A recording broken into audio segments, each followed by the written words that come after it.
பாடுங்கள். நமது மீட்பின் பாறையை போற்றி ஆர்ப்பரியுங்கள். நன்றியுடன் அவர் திருமுன் செல்வோம். புகழ் பாக்கலால் அவரை போற்றி ஆர்ப்பரிப்போம்.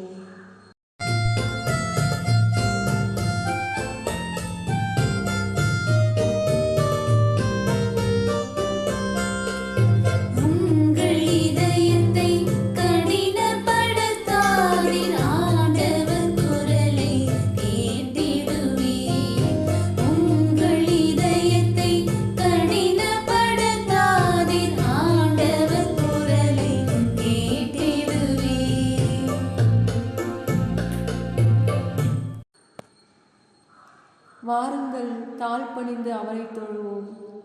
நம்மை உருவாக்கிய ஆண்டவர் முன் முழந்தாளிடுவோம். அவரே நம் கடவுள், நாமோ அவரது மேய்ச்சலின் மக்கள். நாம் அவர் பேணி காக்கும் ஆடுகள்.